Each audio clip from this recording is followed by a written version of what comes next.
Olá, queridos, tudo azul? Estamos aqui para a nossa aula de literatura. O assunto de hoje é periodização literária. É muito importante que nós estejamos atentos ao que ocorre na época em que os nossos autores estavam escrevendo. Por quê? Porque esse contexto histórico influenciará significativamente na produção desses autores. Querem um exemplo? Observem aqui no painel. Escola, trovadorismo, século XII. O que estava acontecendo no século XII? O que reinava no século XII? O teocentrismo, Deus como centro do universo, não é assim? A igreja dominava. Como a igreja dominava, qual é a consequência para a literatura da época? Os autores trabalharem essa questão religiosa, mencionarem, citarem essa questão religiosa. Portanto, nas cantigas trovadorescas, vocês já ouviram falar, cantigas de amor, cantigas de amigo, a presença da figura de Deus é muito importante. Então, nós temos aqui no painel cantigas trovadorescas, teocentrismo, em função da época. Outra característica dessa época são as produções orais, cantigas, pelo próprio nome, cantigas, eram composições destinadas ao canto e sempre acompanhadas por instrumentos musicais. Voltando à tela. Novelas de cavalaria, as histórias dos grandes guerreiros, as geografias, biografias de santos, também em função do contexto. Vamos a uma outra época, aqui na tela. Classicismo, século XVI. Queridos, por que será classicismo? Classicismo é uma volta ao clássico, como o próprio nome já diz. Que volta será essa? Que clássico será esse? A antiguidade clássica, aos padrões clássicos. Mas e o que será que aconteceu com os valores da Idade Média, com os valores do teocentrismo? A igreja se enfraqueceu. Como a igreja se enfraqueceu por uma série de fatores, reforma protestante de Lutero, agora nós vamos ter um momento em que se busca o antropocentrismo. Observem aí no quadro. Antropocentrismo, o homem como centro do universo, o homem livre, as artes tomam uma feição diferente, a arte clássica, a arte volta a um passado. Lembrem-se dos gregos, né? A arte florescia, o homem tem essa liberdade maior de expressão, o equilíbrio, a harmonia, o corpo, a mostra, aquelas formas mais rechonchudas, a natureza. As características foram, né? Eles voltaram ao clássico para buscar essas características. No quadro, é a arte renascentista. O nome renascimento é esse renascer, é essa volta ao clássico. E no quadro, harmonia, equilíbrio e clareza. Tudo que não se tinha na época medieval, a época conhecida como Idade das Trevas, os artistas vão ter agora no período clássico. Outra escola, barroco, século XVII. Verifiquem o seguinte. A escola posterior à clássica é uma escola que vem com a dicotomia teocentrismo versus antropocentrismo. Existe aí uma tentativa de fusão entre valores opostos. O teocentrismo lá do período medieval, olhem no quadro, o teocentrismo lá do trovadorismo e o antropocentrismo aqui do classicismo do século XVI. Por que será que agora no barroco, observem aí no quadro, existe essa tentativa de fusão de elementos opostos? Isso vai gerar tensão e angústia. Por quê? Sabem por quê? Porque a igreja, ela não ficou calada, ela não ficou quietinha quando ela perdeu o seu poder. Ela instaurou, ela deflagrou a chamada Contra-Reforma. O que foi a Contra-Reforma? Foi essa tentativa desesperada da igreja de arrebanhar, de trazer de volta os seus fiéis.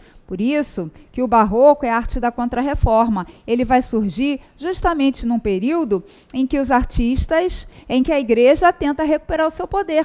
A arte barroca é uma arte do conflito. É uma arte das antíteses, né, das dúvidas, né, das contradições, das oposições. No quadro, a arte vai ser rebuscada, com muitos jogos de palavras, que é conhecido como cultismo, com muito jogo de ideias, que é o chamado conceptismo, jogo de conceitos. Para o homem, as ideias não estão claras, né, na cabeça dele, logo, na forma também isso não vai estar claro. Passemos para o quadro. Arcadismo, século XVIII. O arcadismo é conhecido como neoclassicismo. Neoclassicismo é uma volta ao clássico. Vejam como é a arte, não é? Tem uma característica num determinado período, muda, depois volta, vai e volta. No século XVIII, olhem no quadro, século XVIII, arcadismo é um neoclassicismo. A arte volta ao período clássico do século XVI. É a época do iluminismo, a época das ideias, o século das luzes, da razão, da ciência, dos grandes pensadores, Voltaire, Diderot, Rousseau. Portanto, ciência, razão. Os autores valorizam o equilíbrio, a harmonia. Essa volta ao clássico é fundamental para as obras dos escritores dessa época. Características, vamos ver no quadro. Simplicidade formal, a natureza é acolhedora. No arcadismo nós temos o carpe diem, uma expressão latina, uma expressão horaciana que é aproveite o dia, vamos gozar o momento, ok? Passemos para uma outra escola. Romantismo século XIX, aí no quadro. Romantismo no século XIX. Primeira característica, subjetivismo, olhem aí no quadro. Bem, eu acabei de dizer que no arcadismo era uma volta ao clássico, razão, objetividade, equilíbrio, harmonia. Por quê? Agora, no romantismo, é a subjetividade, a emoção, a fantasia, é a fuga da realidade, as emoções assim arrebatadoras, porque o homem está insatisfeito com a vida, insatisfeito com o mundo. Cadê os ideais da Revolução Francesa?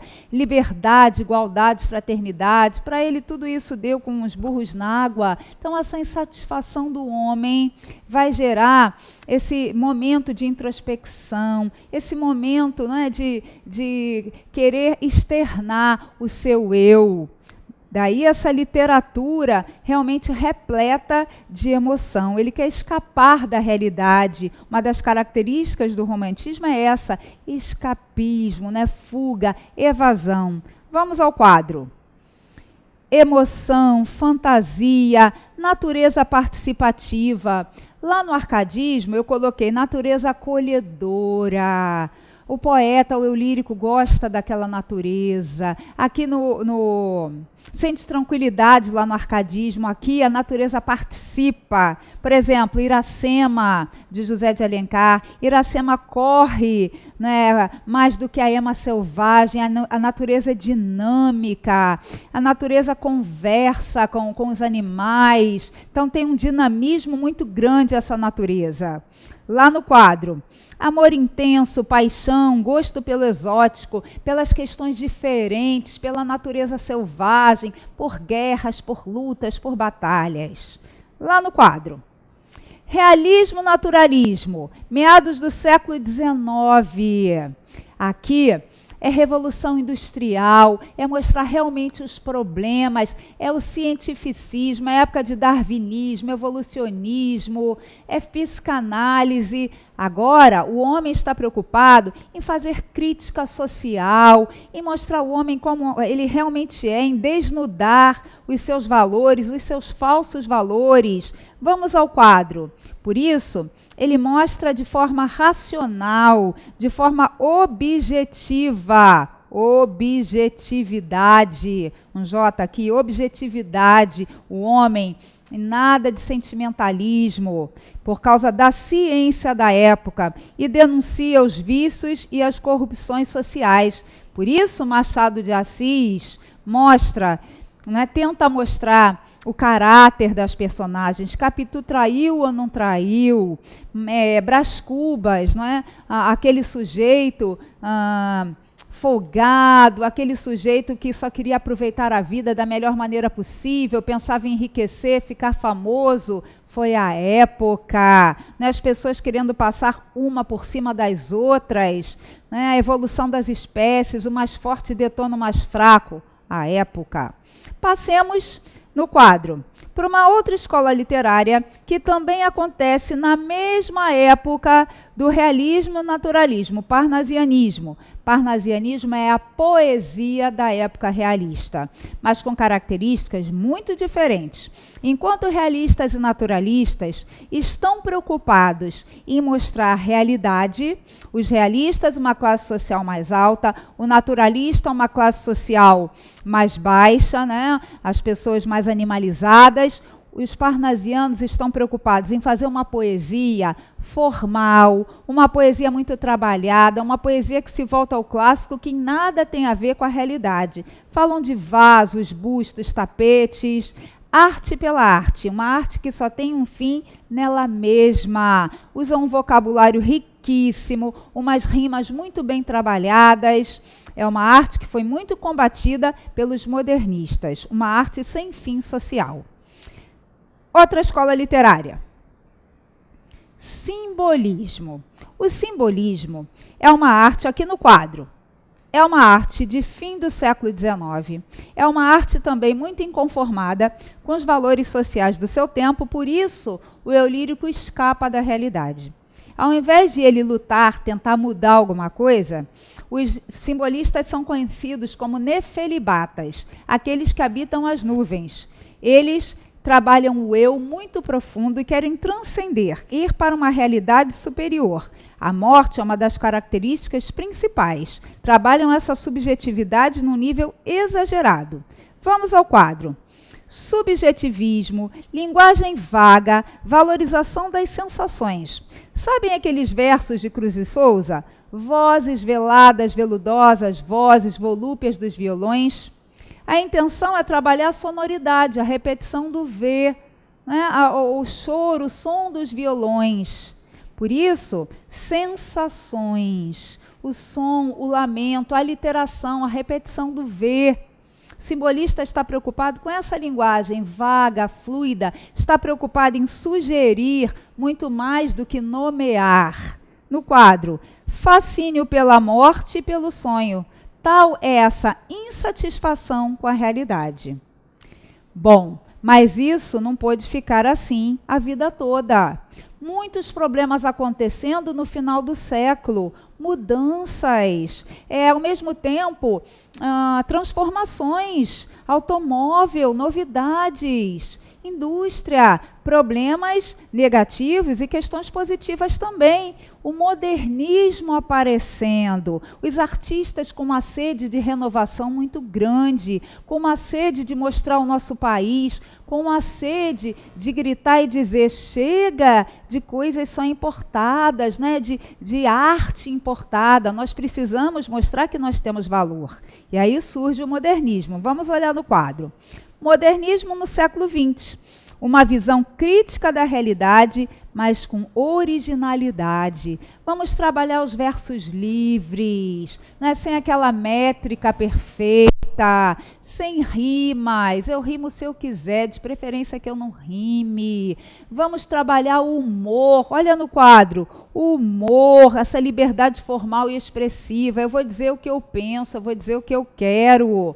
E eu vou, olhem no quadro, trabalhar principalmente temas ligados ao cotidiano. Se eu quiser falar sobre a minha rua, eu falo. Se eu quiser falar sobre a linguagem, eu falo. Um dos temas mais caros, mais importantes no modernismo é a linguagem, a revolução da linguagem. Eles lutam por uma linguagem mais dentro daquilo que o brasileiro fala, né? Chega de linguagem culta, de linguagem bacharelesca, como eles próprios nomeavam. Portanto, agora uma linguagem que tivesse mais a cara do Brasil. Então, temas cotidianos, com muito bom humor, mas sem deixar de fazer a crítica. Esse é um painel da época, da evolução das escolas literárias. Mas eu digo sempre, atenção ao texto. Isso é uma dica muito importante. O texto é fundamental, você precisa encontrar essas características no texto. Você precisa conhecer a época, conhecer as características, conhecer os autores e perceber tudo isso dentro do texto. Sem análise do texto, não adianta, ok? Até a próxima, um grande beijo. E aí, tá curtindo a revisão? Então a gente tem um desafio para te fazer. É o desafio 6, sexta-feira dos estudos impossíveis. Bem, não com a ajuda dos professores do QG, né? Participe com a gente dessa super aula de revisão com transmissão ao vivo na nossa página. Se ligue aí, dia 25 de outubro, véspera do Enem, das 8 da manhã à 1h30 da tarde. Curta a nossa fanpage para saber mais detalhes. A gente se vê lá!